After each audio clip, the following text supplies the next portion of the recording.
test de compression, ça se fait pas en claquant dans les doigts, il vous faut un outil. Et cet outil, c'est un compressiomètre. Voilà, donc c'est un outil très classique, pas très cher. Vous en trouverez plein, je vous mets un lien dans la description bien sûr. Le mien, il est Made in China to Germany. Germany, Allemagne, qualité. Et le coffret est constitué d'un manomètre, c'est ça la partie la plus intéressante pour nous, ainsi que de 3 embouts. Ça c'est des petits embouts rapides, vous pouvez les mettre directement au bout du manomètre et vous appuyez, donc le cône, il faut être à 2 en fait. Il faut qu'il y en ait un qui appuie avec ça au bout du manomètre dans le puits de la bougie, et le deuxième fait tourner le moteur, et là on peut lire la pression. Mais comme je suis tout seul, je vais utiliser le flexible. Alors comment ça marche? Eh bien tout simplement, au bout de ce flexible, ça c'est la partie qui va aller directement dans le puits des bougies. Au bout de ce flexible, il y a une valve, comme une valve de chambre à air de vélo. Quand on pousse de l'air, ça rentre dans le tuyau et ça reste dans le tuyau.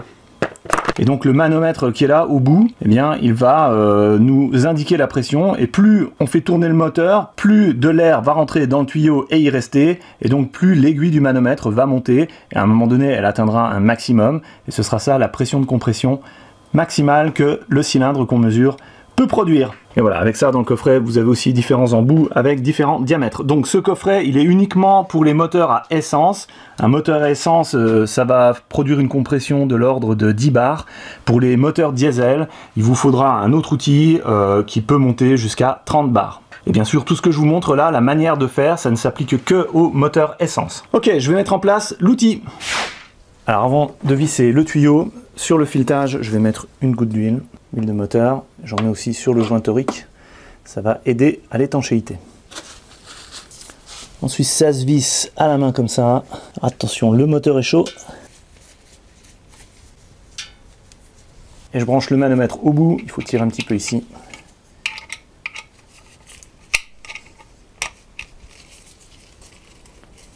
Et voilà. Ensuite, il suffit de faire tourner le démarreur et puis on va pouvoir lire la pression. Mais avant ça, je vais faire 2 petits trucs. Je vais débrancher les bobines qui sont là, parce que ça sert à rien que ici on obtienne des étincelles, ça va aller contre la carrosserie, etc. Donc je débranche la commande des bobines. Et la deuxième là-bas. Voilà. Deuxième chose, dans la boîte à fusibles, je vais débrancher le relais de la pompe à essence. Alors il est marqué ici, Fuel Pump. Donc c'est la dernière ligne qui correspond à la rangée là, et c'est ce relais qui se trouve ici. Hop, et je le mets là-dedans pour pas le perdre. Maintenant j'actionne le démarreur et vous allez pouvoir lire la pression là-bas.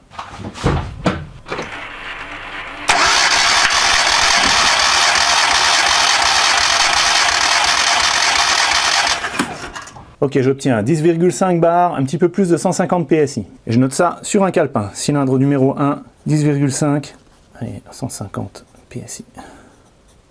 Le cylindre, pour relâcher la pression qui est là dans le tuyau, j'appuie sur le petit bouton.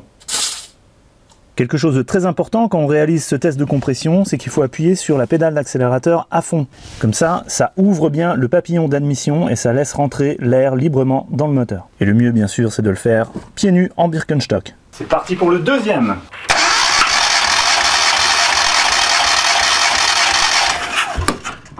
Alors là aussi, c'est pas mal. J'ai 11 bars quasiment. 160 PSI. C'est le numéro 2, 11. Et vous pouvez admirer ma magnifique écriture.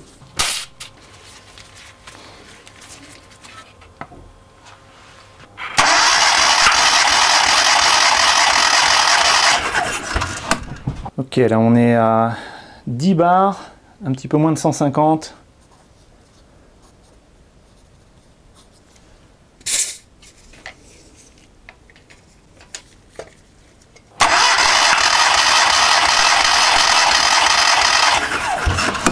Et donc cylindre numéro 4, on est pas mal là aussi, on est à 11 bars.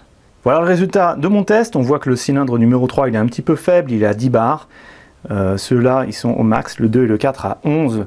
Donc là il y a quoi? Il y a 10% de différence, donc ça va. Il faut comparer toujours les mesures l'une par rapport à l'autre. Parce qu'en résultat, ce moteur me semble en bonne santé. 10% d'écart de pression entre chaque cylindre, ça va, c'est tolérable. Si ça excède 10%, alors il y a un problème. Et le manque de compression peut venir de beaucoup de causes différentes. D'abord, un problème au niveau des segments autour des pistons. C'est le joint entre le piston et les parois du cylindre. Il peut y avoir aussi une fuite au niveau du joint de culasse, ou alors des fuites au niveau des soupapes, peut-être une soupape fendue, ou alors un siège de soupape qui est trop usé. On peut même avoir des soupapes un peu tordues parfois. Plus rarement, ça peut être aussi une fissure dans la culasse ou alors le bloc lui-même. Bref, on peut trouver beaucoup de causes pour un problème de compression d'un cylindre. Si jamais vous avez un problème de compression avec deux cylindres adjacents qui se touchent, alors là il y a de fortes chances que c'est le joint de culasse qui fait le joint entre les deux cylindres qui est fendu et puis la pression passe de l'un à l'autre. Attention aussi avec cet outil, il peut y avoir des erreurs de lecture. Ici au niveau du filetage et du joint torique, il peut y avoir de l'air qui se barre. C'est peut-être ce que j'ai eu au niveau du cylindre numéro 3, il faudrait que je refasse une mesure pour voir, mais là on n'a pas le temps parce qu'on est à la fin de la vidéo. Alors rapidement, je vous mets bien sûr le lien vers cet outil en bas dans la description. Je vous mets aussi